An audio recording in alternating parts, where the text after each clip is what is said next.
आसन प्राणायाम, जिससे हमारा शरीर स्वस्थ होता है, परिपुष्ट होता है, बलवान बनता है।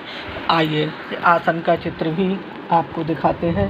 ये 4 उपयोगी आसन हैं और 4 महाप्रभावी आसन हैं। तो महाप्रभावी आसन और 4 उपयोगी आसन आप लोगों ने ये चित्र देखकर समझ लिया होगा। आइए इनकी व्याख्या करते हैं, पढ़ते हैं। बोलो वेद माता गायत्री की जय। जय। आसनों को शारीरिक व्यायाम में ही गिना जाता है। उनसे वे लाभ मिलते हैं जो व्यायाम द्वारा मिलने चाहिए। साधारण कसरतों से जिन भीतर के अंगों का व्यायाम नहीं हो पाता, उनका आसनों द्वारा हो जाता है। ऋषियों ने आसनों को योग साधना में इसलिए प्रमुख स्थान दिया है कि ये स्वास्थ्य रक्षा के लिए अति उपयोगी होने के अतिरिक्त मर्म स्थानों में रहने वाली हव्यवाह कव्यवाह तड़ित शक्ति को क्रियाशील रखते हैं। मर्म स्थल वे हैं जो अतीव कोमल है, मतलब अत्यंत कोमल है, और प्रकृति ने उन्हें इतना सुरक्षित बनाया है कि साधारण तक उन तक बाह्य प्रभाव नहीं पहुंचता, मतलब बाहरी कोई तरह का प्रभाव नहीं पहुंचता। आसनों से इनकी रक्षा होती है। इन मर्मों की सुरक्षा में यदि किसी प्रकार की बाधा पड़ जाए तो जीवन संकट में पड़ सकता है। ऐसे मर्म स्थान उदर और छाती के भीतर विशेष है।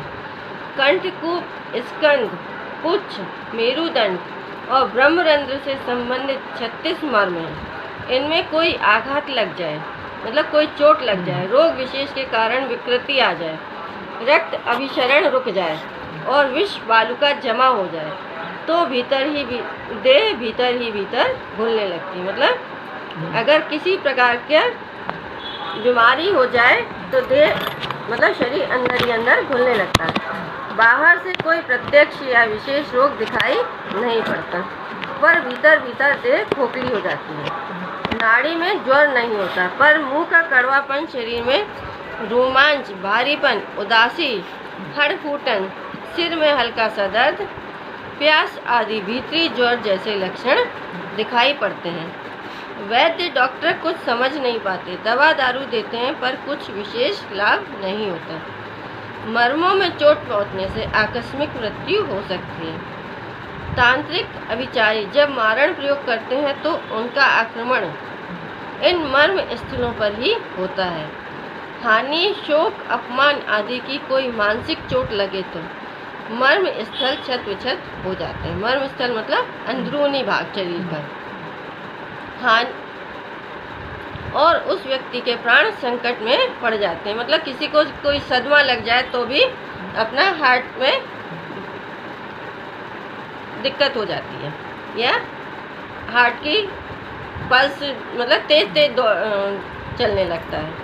मर्म अशक्त हो जाए तो गठिया गंज, श्वेत कंठ, पथरी, गुर्दे की शिथिलता, त्वचा की खुश्की, बहुमूत्र, बवासीर जैसे ठीक न होने वाले रोग उपज पड़ते हैं। हो गया।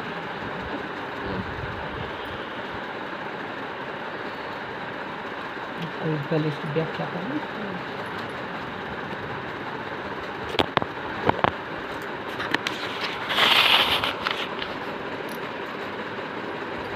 बहुत ही सुंदर।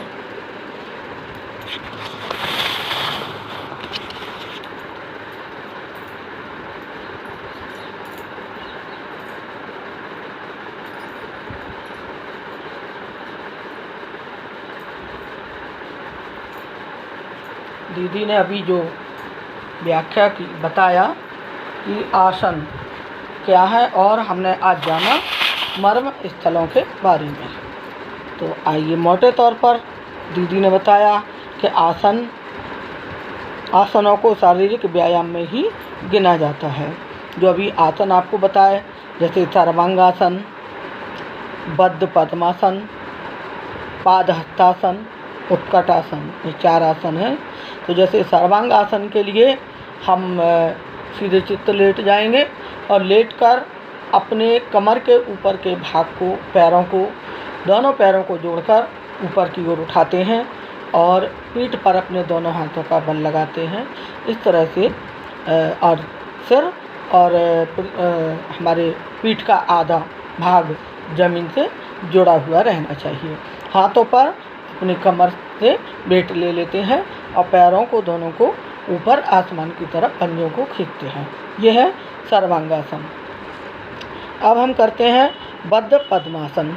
तो पद्मासन तो सीधे बैठा जाता है, दोनों पालती मार के और दोनों पैरों को ऊपर उठा के रखा जाता है, अपनी जंघाओं पर अपने पंजों को रखा जाता है, उसे हम पद्मासन कहते हैं। अब बद्ध पद्मासन यानी हाथों को पीछे से बाएं हाथ से दाहिने पैर के अंगूठे को और दाहिने हाथ से बाएं पैर के अंगूठे को पकड़ते हैं, कमर सीधी, मेरुदंड एकदम से सीधा, सांस अंदर खींचकर और छोड़ते हुए ये बद्ध पद्मासन किया जाता है।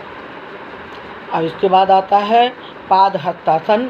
पादहस्तासन के लिए पहले हम अपने शरीर को खड़े होकर ऊपर की ओर खींचते हैं ताड़ासन की तरह, और इसके बाद हाथों को नीचे लाते हुए और अपने पैरों के उंगलियों को हाथों की उंगलियों से स्पर्श करते हैं। और कई जगह पद्मासन पादहस्तासन इस तरह से किया जाता है कि ज़मीन में भी हाथ लगाते हैं और कहीं कहीं इसको पैरों की उंगलियों को स्पर्श करते हैं कमर को झुकाकर, और हमारा जो सिर है वो हमारे घुटनों के बीच में होना चाहिए। सांस भरते हुए ऊपर जाते हैं और सांस छोड़ते हुए नीचे पैरों को छूते हुए आते हैं, इसे हम कहते हैं पादहस्तासन। अब है उत्कट आसन। जिस तरह से हम कुर्सी पर बैठते हैं तो पहले सीधे खड़े होते हैं, हाथ सामने की ओर करते हैं इस तरह से दोनों, और पैरों को नीचे पंजों को जोड़े रहते हैं, और जोड़ने के बाद हाथ ऐसे करके जैसे हम कुर्सी पर बैठ गए हैं इस तरह से अपने ऊपर के भाग को झुकाते हैं, और जो है घुटने जैसे हम कुर्सी पर बैठे इस तरह से मोड़कर, और इसका भार जो है पंजों पर रहता है और हाथों पर। इस तरह से इसे हम उत्कट आसन कहते हैं।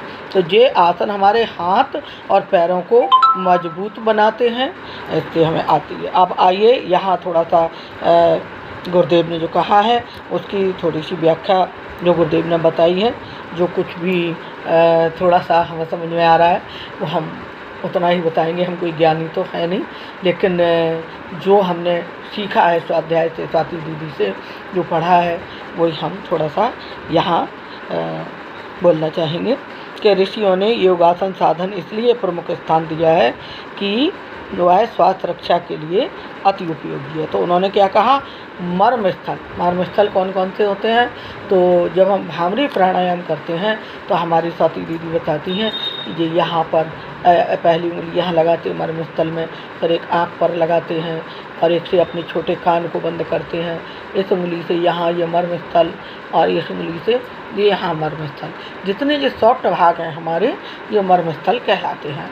इन पर चोट लगने से आघात लगता है, आदमी बेहोश हो जाता है। अभी दीदी ने बताया कि इसमें मारक जो मंत्र भेजते हैं तो वो मर्म स्थलों पर ही भेजते हैं, जैसे हमारा कंठकूप है, हमारा हृदय, हमारा पेट का निचला भाग है, रेड़ू वाला भाग है। इन पर अगर चोट की जाती है तो आदमी की मृत्यु तक हो जाती है। आज हमने ये जाना। तो बता रहे हैं यहाँ कि जो है यहाँ बताते हैं गुरुदेव करेंगे कंठकूप, स्कंद, पुच्छ, मेरुदंड और ब्रह्मरंध्र से संबंधित 36 मर्म स्थल हमारे शरीर में बताए गए हैं। इनमें कोई आघात लग जाए तो रोग के विशेष कारण विकृति आ जाती है। यानी ये बहुत सॉफ्ट स्थान है, यहाँ की हड्डियाँ बहुत कोमल होती हैं और यहाँ लगने से, चोट लगने से विकृतियाँ टेढ़े मेढ़े हो जाते हैं, टूट जाते हैं, पर वो ठीक नहीं होते हैं। तो इसलिए कभी भी अगर हम अपने बच्चों को भी मारते, कहते हैं ना पीछे से छोटा दिमाग होता, पीछे सिर में नहीं मारने चाहिए, ये मर्म स्थल कहलाते हैं। गर्दन पे किसी को मार दो, कान के नीचे मार दो तो इंसान बेहोश हो जाता है। शरीर के किसी के ऐसे सॉफ्ट शरीर जिसे कहते हैं उसी को मर्म स्थल कहते हैं। वहाँ हमें चोट नहीं करनी चाहिए और उसको बचाना चाहिए। अब यहाँ और गुरुदेव बता रहे हैं कि बाहर से कोई प्रत्यक्ष या विशेष रोग दिखाई नहीं पड़ता, पर भीतर से देह खोखली हो जाती। कब? जब इन मर्म स्थलों पर आघात लगता है तो बाहर से तो पता नहीं चलता, लेकिन अंदर से बहुत पतली पतली नस नलिकाएँ होती हैं, रक्त वाहिनियाँ होती हैं, वे टूट जाती हैं, जिससे कि शरीर में विकृतियाँ आती चली जाती हैं।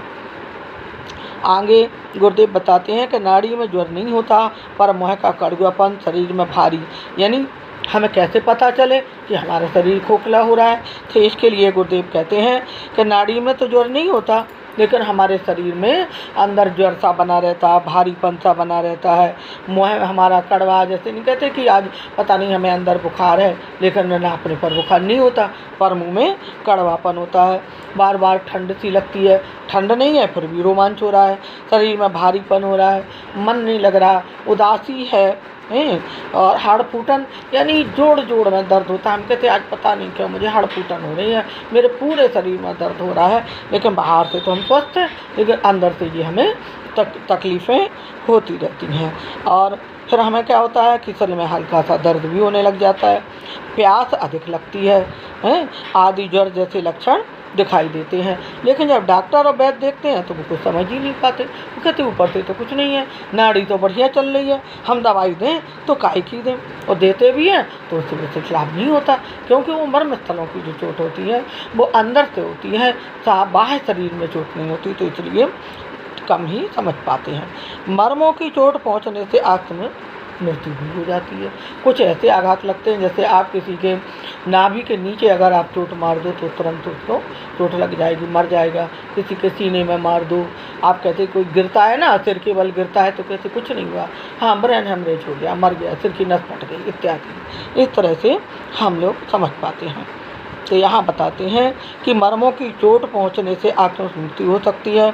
तांत्रिक अभिचारी जब मारण प्रयोग करते हैं तो वो उनका आक्रमण इन मर्म स्थलों पर ही करते हैं। वो कहते हैं कि बाहरी शरीर पर करेंगे तो इतनी जल्दी नहीं मरेगा, तो ऐसे मर्म स्थल पर उन्हें ज्ञात होता है तो वो उनको चोट पहुंचाते। कौन? जो दुष्ट दुराचारी होते, तांत्रिक होते, ये किसी का भला नहीं सोच सकते, हर किसी का बुरा सोचते हैं, तो वो क्या करते हैं कि मर्म स्थलों पर ही उनको चोट पहुँचाते हैं और उस व्यक्ति के प्राण संकट में पड़ जाते हैं। मर्म अशक्त हो जाएं तो क्या होता है? तो गठिया जैसी बीमारियां हो जाती हैं, गंजा हो जाता आदमी, उसका कंठ श्वेत कंठ हो जाता है, पथरी हो जाती है, गुर्दे की शिथिलता हो जाती है। कहते उनके गुर्दे खराब हो गए, उनका ये हो गया वो हो गया। त्वचा की खुश्की, यानी शरीर में खुश्की सी होने लगती, रूखापन आ जाता शरीर में, चिकनाहट मुलायमता शरीर में नहीं रहती है। और बहुत बहुमूत्र, यानी बार बार उसको पेशाब आना, टॉयलेट आना, बार बार टॉयलेट जाता है। बवासीर जैसी बीमारियां उसको हो जाती हैं, जो ठीक न होने वाले रोग उत्पन्न हो जाते हैं। अब ये हमने 4 आसनों के बारे में जाना था। इन 4 आसनों के करने से ये सब हमें लाभ प्राप्त होता है, लेकिन ये भी हम किसी योग चिकित्सक जो योग आचार्य हैं उनसे या वैद्य से परामर्श लेकर ही योग करें, तभी ये व्यायाम करें, अपने मन से न करें। अब 4 प्रभावी आसन यहाँ बताए गए हैं जो पीठ और पेट को मजबूत बनाने वाले हैं। तो जो ऊपर के आसन अभी हमने जाने थे, इन आसनों को नित्य करने से हाथ पाँवों की नसें तथा मांसपेशियां मजबूत होती हैं तथा उनकी शक्ति बढ़ती है। अब हम जिन 4 आसनों के बारे में जान रहे हैं, इन आसनों का अभ्यास करते रहने पर रीढ़ की हड्डी, पसलियाँ, फेफड़े, हृदय, आमाशय, आंतों और जिगर की दुर्बलता दूर होती है। तो जो आसन कौन कौन से हैं? पश्चिमोत्तान आसन। पश्चिमोत्तान आसन में क्या करते हैं?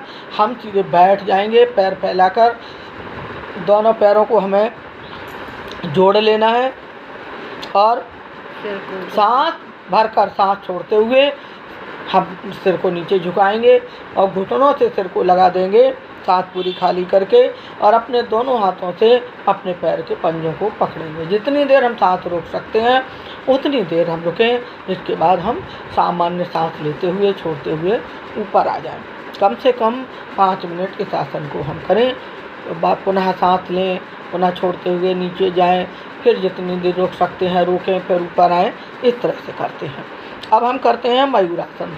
मोर को आपने देखा है, मोर जब नाचता है तो कितना सुंदर लगता है, और मोर पंजों के बल बिल्कुल रहता है, पूरा शरीर जब वो नाचता है तो उसका इससे हमें कैसे करना है? जैसे मोर के पंख फैलते हैं तो हमें अपने हाथों को अपने कमर के पास तक उल्टे लेट जाना है। लेटने के बाद हाथों को कमर के बाजू में लाना है और अपने दोनों हाथों को ज़मीन से लगाकर, और जो हमारी हथेली है वो ज़मीन की तरफ हो और हथेली का ऊपर का भाग आसमान की तरफ हो, और उस पर हमें अपना पूरा वेट लेना यानी वजन लेना है। और पैरों को दोनों को हम फैलाएंगे हवा में, और जुड़े हुए पैर होना चाहिए। और पैरों की जो पंजों की उंगलियां हैं वो ज़मीन की तरफ होंगी, और हमारा मुख जो है सीधा होना चाहिए एकदम, बस जैसे मयूर खड़ा होता है ना, वैसे ही हम अपने हाथों के पंजों पर अपना पूरा बल लेंगे। इस तरह से ये मयूरासन करेंगे। अब आता है सर्पासन। अब आप सर्प को देखिए, सर्प चलता है और कमर के ऊपर का भाग उठाकर ऐसे फन फैलाकर ऐसे हो जाता है।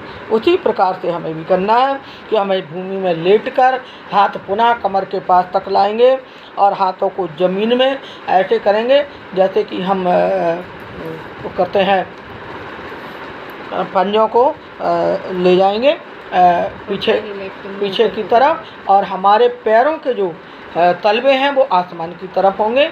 और जैसे वज्रासन करते हैं ना, तो वज्रासन की तरह हमें जो है अपना कमर के ऊपर का भाग ऊपर उठाना है और सांस छोड़ते हुए आसमान की तरफ देखना है।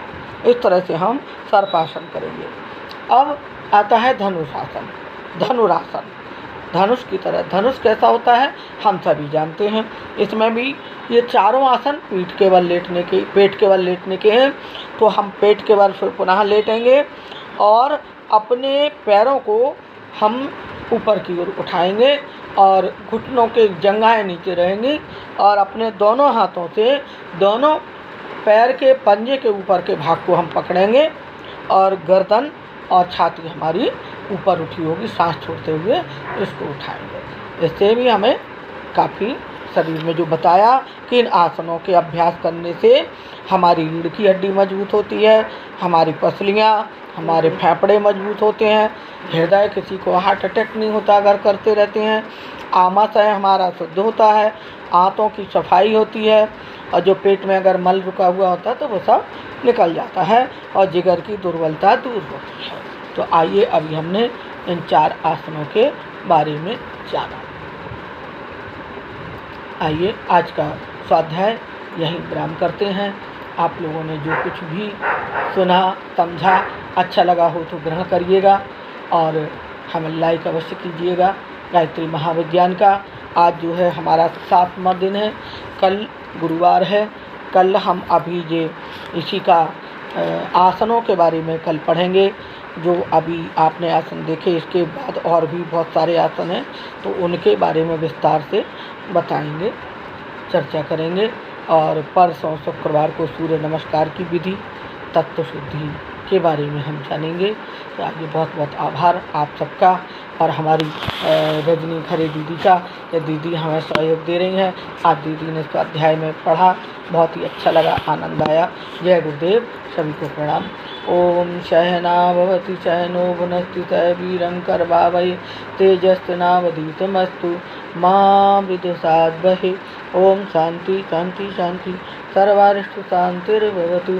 ओम यान्ति देवगणा सर्वे पूजामादाय मां किं निष्काम समृद्ध्यर्थं पुनरागमनाय च प्रभु पुनरागमनाय च। हे प्रभु पुनः आते रहे, सबका सहयोग मिलता रहे, इसी तरह से स्वाध्याय चलता रहे। भगवती महिला मंडल खाती बाबा झांसी की ओर से ये गुप्त नवरात्रि में 9 दिन का स्वाध्याय चल रहा है।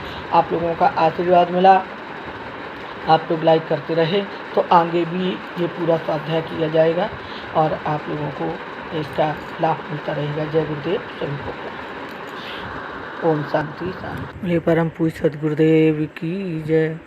आज हमारा ये 7वां दिवस है। आप लोगों को अच्छा लगे तो